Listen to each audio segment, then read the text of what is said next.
नमस्कार दोस्तों सावित्रीबाई ज्योतिराव फुले एक प्रमुख भारतीय सामाजिक सुधारक, शिक्षाविद और कवयित्री थी जिन्होंने 19वीं शताब्दी के दौरान महिला शिक्षा और सशक्तिकरण में एक महत्वपूर्ण भूमिका निभाई थी।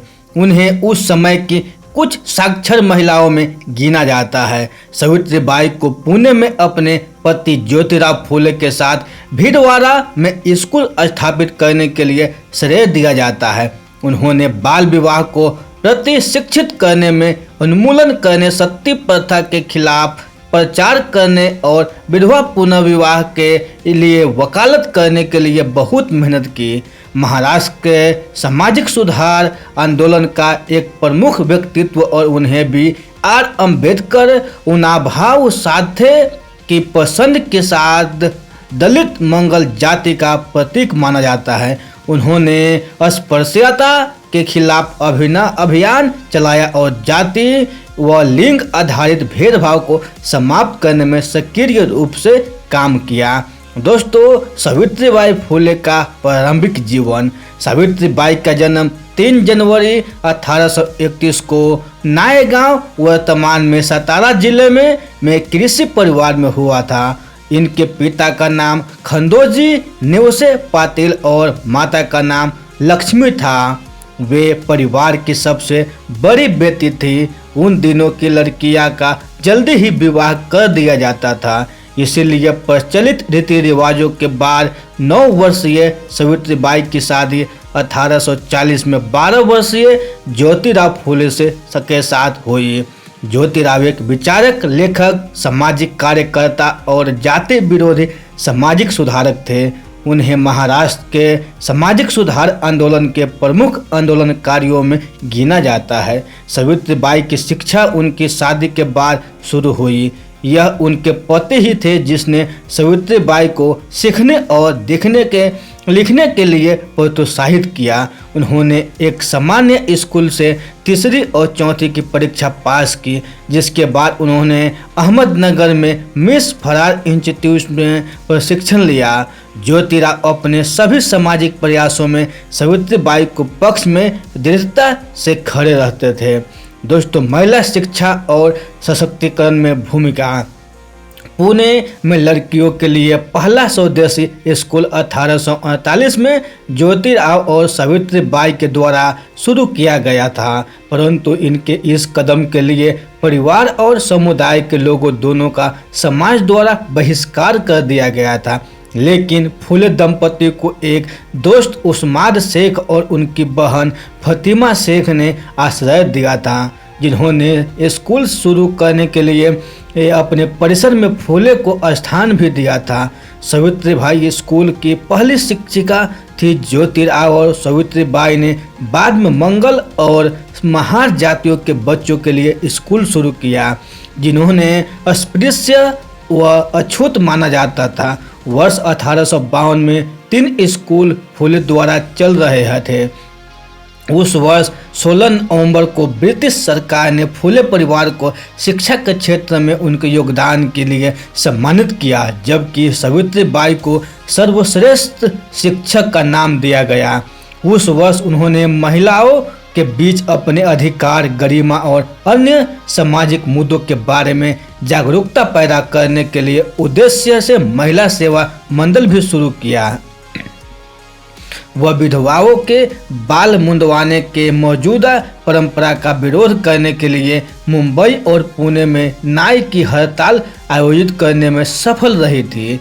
दोस्तों, फुले द्वारा संचालित सभी 3 स्कूलों को 1858 तक बंद कर दिया गया था। इसके कई कारण थे, जिसमें 1857 के भारतीय विद्रोह के बाद स्कूल प्रबंधन समिति से ज्योतिराव के इस्तीफा और समाज द्वारा पीड़ित समुदायों के लिए लोगों को भी शिक्षित करने का आरोप फुले दंपति पर लगा। वह एक वर्ष बाद सावित्रीबाई ने 18 स्कूल खोले और विभिन्न जातियों के बच्चों को पढ़ाया। सावित्रीबाई और फातिमा शेख ने महिलाओं और साथ ही अन्य लोगों को, कमजोर जातियों को पढ़ाना शुरू किया। इसके कई लोगों द्वारा अच्छी तरह से नहीं लिया गया था। दोस्तों, विशेष रूप से पुणे के ऊपरी जाति जो दलित शिक्षा के खिलाफ थे, सावित्रीबाई और फातिमा शेख को स्थानीय लोगों ने धमकी दी थी और उन्हें सामाजिक रूप से परेशान और अपमानित किया गया था। जब वह स्कूल की ओर चली गई तो सावित्रीबाई पर गाय का गोबर, मिट्टी और पत्थर को फेंका गया। हालांकि इस तरह के अत्याचार अपने लक्ष्य से निर्धारित सावित्रीबाई को हतोत्साहित नहीं कर सके और सावित्रीबाई और फातिमा शेख बाद में सगुना बाई से जुड़ गई, जो अंततः शिक्षा आंदोलन में अग्रणी बनी। इस बीच 1855 में फूले जोड़ों द्वारा कृषिविद और मजदूरों के लिए एक रात्रि विद्यालय भी खोला गया ताकि वे दिन में काम कर सके और रात में स्कूल में जा सके। दोस्तों, स्कूल छोड़ने की दर की जांच करने के लिए सावित्रीबाई ने स्कूल जाने के लिए बच्चों को वजीफा वेतन देने का प्रथा शुरू की। वह उन युवा लड़कियों के लिए एक प्रेरणा बनी रही जिन्हें उन्होंने पढ़ाया था। उन्होंने उन्हें लेखन और पेंटिंग जैसी गतिविधियों के लिए प्रोत्साहित किया। सावित्रीबाई के मुक्ता साल्वे नामक छात्र द्वारा लिखे गए निबंधों में से एक इस अवधि के दौरान दलित स्त्रीवाद और साहित्य का चेहरा बन गया। उन्होंने शिक्षा के महत्व पर माता पिता के बीच जागरूकता पैदा करने के लिए नियमित अंतराल पर अभिभावक शिक्षक बैठकें आयोजित की ताकि वे अपने बच्चों को नियमित रूप से स्कूल भेजें।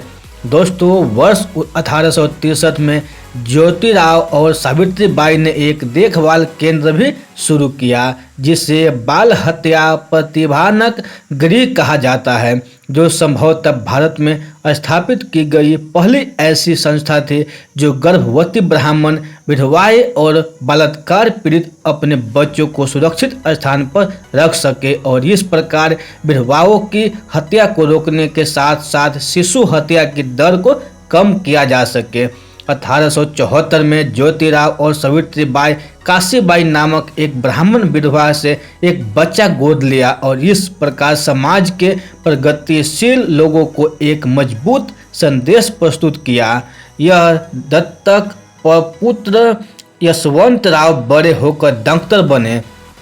दोस्तों, ज्योतिराव ने विधवा पुनर्विवाह की वकालत की। सावित्रीबाई ने बाल विवाह और सती प्रथा जैसे सामाजिक बुराइयों के खिलाफ अथक प्रयास किया। दो सबसे संवेदनशील सामाजिक मुद्दे जो धीरे धीरे महिलाओं को अस्तित्व को कमजोर कर रहे थे, उन्होंने बाल विधवाओं को शिक्षित और सशक्त बनाकर मुख्य धारा में लाने का भी प्रयास किया और उनके पुनर्विवाह की वकालत की। इस तरह की खोज रूढ़िवादी उच्च जाति के समाज से मजबूत प्रतिरोध के साथ भी हुई। दोस्तों, सावित्रीबाई ने छुआछूत और जाति प्रथा के उन्मूलन में अपने पति के साथ मिलकर काम किया, जो निचली जातियों के लोगों के लिए समान अधिकारों को प्राप्त करने और हिंदू पारिवारिक जीवन में सुधार के लिए काम किया। दंपति ने एक युग के दौरान अछूतों के लिए अपने घर में एक कुआं खोला, जब एक अछूत की छाया को अशुद्ध माना जाता था और लोग प्यासे अछूतों को पानी की पेशकश करने के लिए अनिच्छुक थे। दोस्तों, सावित्रीबाई फुले की मृत्यु। सावित्रीबाई के दत्तक पुत्र यशवंतराव ने एक डॉक्टर के रूप में लोगों की सेवा करना शुरू किया।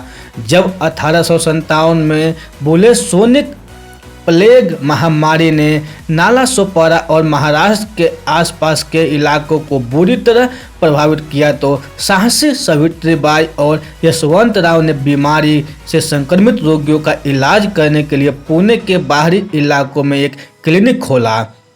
वह इस महामारी से पीड़ितों को क्लिनिक में ले आती, जहां उनका बेटा उन रोगियों का इलाज करता था। रोगियों की सेवा करते हुए वह खुद भी इस बीमारी की चपेट में आ गई।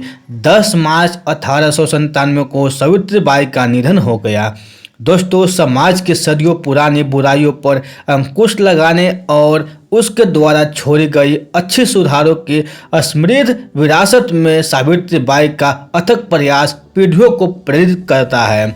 1983 में पुणे सिटी कॉरपोरेशन द्वारा उनके सम्मान में एक स्मारक बनाया गया था।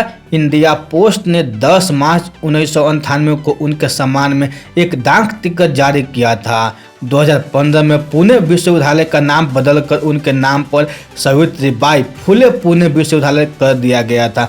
दोस्तों, सर्च इंजन गूगल ने 3 जनवरी 2017 को गूगल डूडल के साथ उनकी 186वीं जयंती मनाई थी। तो दोस्तों, सावित्रीबाई फुले पुरस्कार महाराष्ट्र में महिला समाज सुधारकों को प्रदान किया जाता है। दोस्तों, ये बायोग्राफी आप लोगों को अच्छी लगी हो तो अपने दोस्तों के साथ ज़रूर शेयर कीजिएगा, और ऐसे ही अगले बायोग्राफी सुनने के लिए इस चैनल को ज़रूर सब्सक्राइब कीजिएगा। तो फिर मिलते हैं ऐसे ही अगले बायोग्राफी में। तब तक के लिए आप खुश रहिए, सुरक्षित रहिए और अपने सेहत को अच्छी तरह से ध्यान रखिए और अपने परिवार से मिलजुल कर रहिए। दोस्तों, आप लोगों को बहुमूल्य समय देने के लिए हमारे दिल से आप लोगों को बहुत बहुत धन्यवाद।